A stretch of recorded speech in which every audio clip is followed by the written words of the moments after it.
President, the district with China Central Television. So my question, obviously we heard a lot of good ideas and people support on the sustainability this week with panelists and ministers and heads of state. But do you have confidence those good ideas could be implemented? And another question, if I may. Yesterday, Security Council just vetoed the Palestinian admission draft resolution. What do you want to say to those Palestinian people, and what can the GA do? Thank you.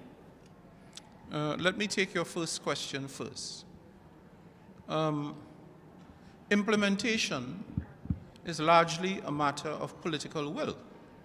So I suppose the question you're really asking is whether the political will exists to implement it. That is something we shall have to wait to see.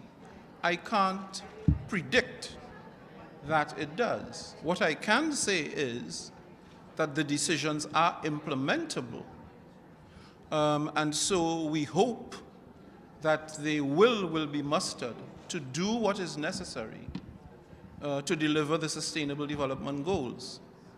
But at the end of the day, it's the member states that will determine the extent to which they are committed to moving forward to lift people out of hopelessness and misery. With respect to the resolution yesterday regarding Palestine and the role of the General Assembly, there are two possibilities. We are waiting in the Office of the President for the relevant players to advise us as to what the likely timing would be in which the matter will be taken up at the General Assembly. But that is as far as I can go, because to go further would be to speculate. And the one thing we do not do in this presidency is speculate. Thank you, Mr. President. Stefano Vaccaro, La Voce di New York, Ital Press. Mr. President, until a few years ago, I would say just before the pandemic, there were huge protests by young people for environment, sustainability, huge. And then, then the pandemic came, and then the wars, other things, students' protests, but for a Palestinian cause, other things. What is your message to those young people that before they were going on the street, new young people, the ones that were maybe too young, but now they should go on the street for environment? What is your message? Should they still go and protest to push the country to act? Or maybe, no, maybe this institution can go ahead and fix everything without the push from young people?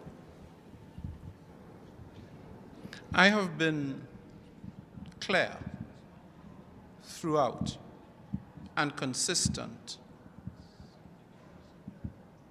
in my encouragement to young people to get involved.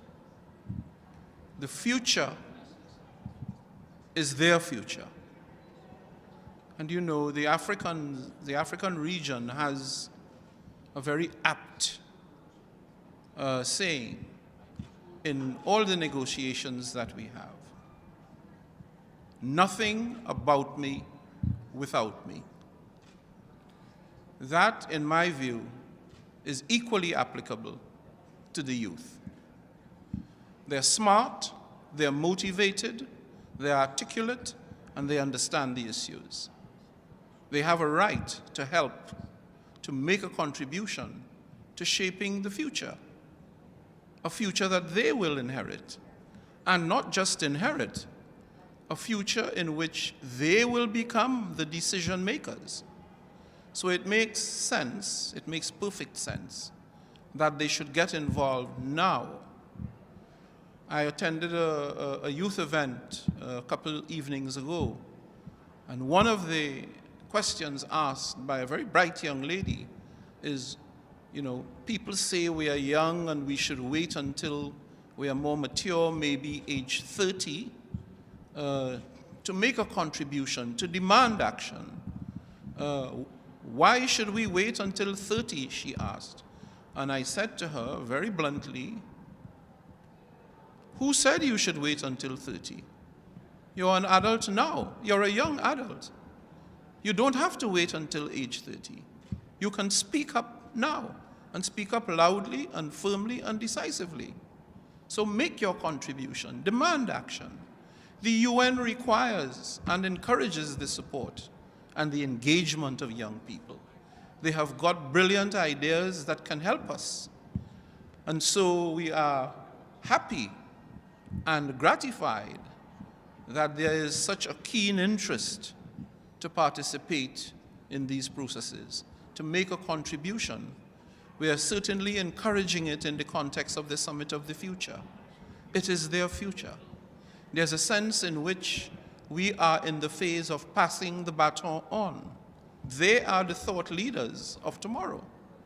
So my advice to them is stay engaged. It's a long haul. Development is a long haul. I've been in this business almost 45 years. It doesn't happen in an instant. That is not how change happens. Stay engaged, expand your knowledge, try to be constructive, but do not give up the fight. Do not give up the fight. It is an important fight if you are truly committed to development. And once people are involved, it is a more than justifiable cause.